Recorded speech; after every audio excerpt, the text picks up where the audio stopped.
Hey guys, PMHK here obviously, and if you're new to the channel, welcome. If you're an OG, welcome back. I make tech videos almost every week. Recently or currently I've been making 2 videos a week, so if you're not already subscribed to the channel, make sure you subscribe, you hit that notification bells button so you can get notified whenever I upload a video, and also give this video a thumbs up. So in this video I'm going to try and assist you guys on building your own DIY smart home. Before you even go out and buy any smart home devices, you need to make sure your houses are actually ready to receive those smart home devices by, first of all, making sure you have a proper internet connection. Now, the one I use here at home is a fiber connection provided to me by Vumatel, and my ISP is Cell C. The speeds that I'm using currently is 100 megabits up and 100 megabits down, but that's overkill for home automation. You really don't need those speeds. But what I recommend is a very stable internet connection, at least 5 megabits up or 5 megabits down. It should actually suffice. And second of all, what you need to have is actually a proper Wi-Fi connection. Now, most of these devices here are going to communicate with each other through a Wi-Fi connection. Now, what I recommend for that is at least having a router that can get speeds of up to 300 megabits per second, and I think that should actually do for you. And after that, the third basic thing you actually need to have is a device or an interface that you're actually going to use to control this device. Now, those interfaces actually vary, and that's why I actually have a couple of them here on the table just to show you.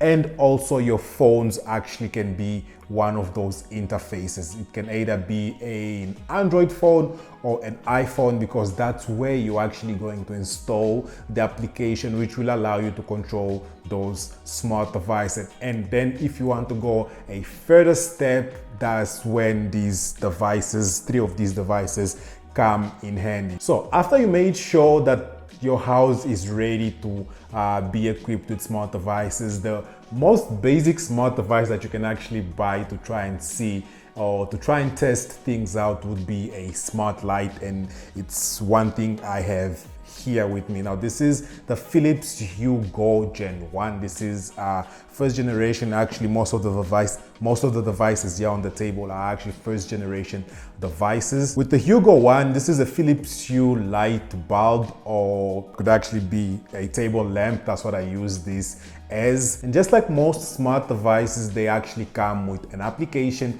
which allows you to interact with the device itself. So what you do is you download the application on your smartphone, you synchronize the smart home device, in this case this table lamp here, with the application, and you are able automatically to control it via your phone. Now, obviously I make it sound very simple, but there are a couple of steps that you follow to make sure that the device is linked with the application, and that will allow you to control the device. And furthermore, after you synchronize with the application itself, in this case the application is the Philips Hue app, which, because I already have all these things synchronized, I did not have to re-download the app on the iPhone that I'm using. This is the iPhone SE, which is a new iPhone I'm using. Most of the applications that I had on the older iPhones, I really didn't have to move to this phone. Actually, I have a playlist on the videos that I make on this guy that you guys can actually go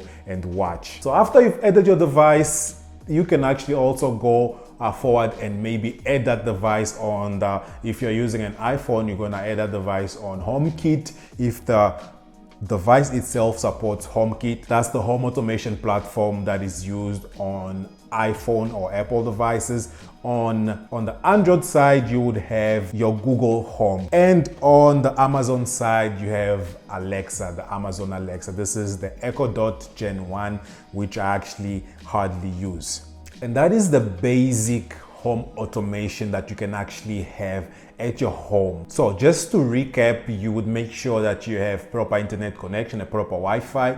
You would maybe buy a smart bulb to actually see if this is something that you can actually do it by yourself. But actually it's a very easy step to do. So after you buy the smart bulb, you will link your smart bulb with the application that comes with smart bulb. In my case is the Philips Hue application, and that's basically your basic smart home DIY. And then you can basically control your smart bulb or table lamp, as in my case here, using your phone. Now I have this bulb here added to the home kit, which is the native home automation application on the Apple side of things, and I can literally control this bulb through that application by maybe dimming the light or putting the light up, or even using Siri to control it using my voice. And that's where these devices actually come. Now if you want to take it a further step, you can buy these smart home devices that I have here, or voice assistant devices, which will allow you to control your light or your table lamp just by using your voice. So I'm going to now give you guys an example. Hopefully my devices here will cooperate with me and work accordingly. So let's start with the Apple side of things. Hey Siri, turn off Hugo One. Absolutely. There we go.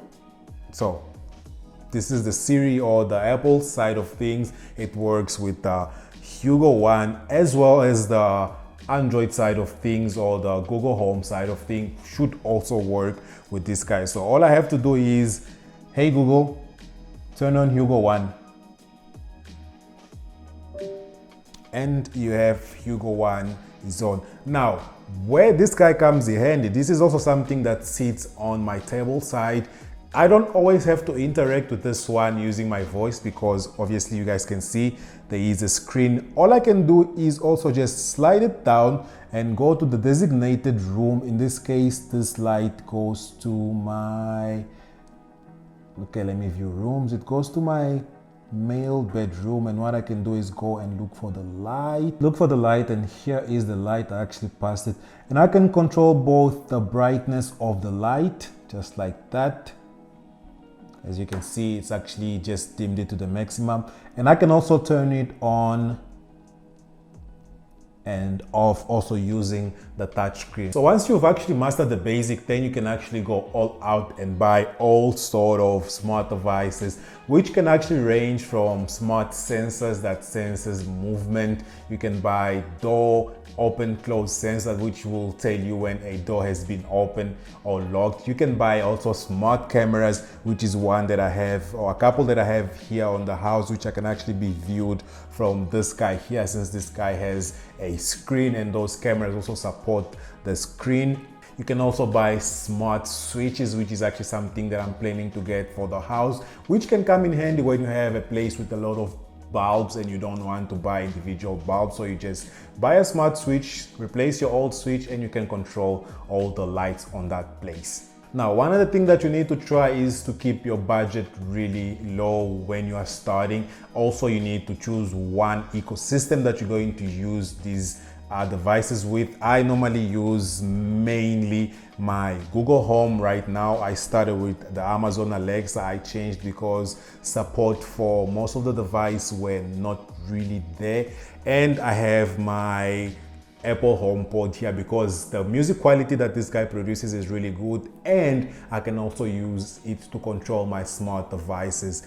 But these guys here tend to be a bit expensive. What I would recommend for you guys to use is actually start with a Google Home Mini. Now, the cheapest that you can find that guy for should be around 600 Rand, which is really affordable. That's if you don't actually get a bundle that comes with a Chromecast, which is what I can use also to control the TV. That thing will literally make your TV, your damn TV, smart. So basically what I mean, don't let whatever you see here in front of me intimidate you. You don't need to have exactly this, and you don't need to have exactly this, or even this Hugo One here that I have here. This is also a little bit expensive. You can basically start a good home automation with around, let me say, 1,000 Rand.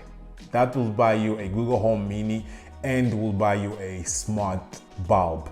That's obviously if you meet the basic requirements, which is a proper internet and a proper Wi-Fi connection. So yeah, this is gonna be it for this video, and I really hope this video was helpful. And if it was helpful, make sure you give this video a thumbs up. Make sure, as I mentioned in the beginning, you subscribe to the channel if you're not already subscribed to the channel. Make sure you click that notification button so you can get notified whenever I upload a video. And if you have any other questions, don't be afraid of asking down in the comments. We normally have people that are actually very knowledgeable with a couple of topics that we cover in the channel. So if I am not able to answer you, we will always find someone else that will answer you down in a group. And I'm just gonna jump in and make sure whatever they're telling you guys is correct or not. So yeah, that will be it. Peace.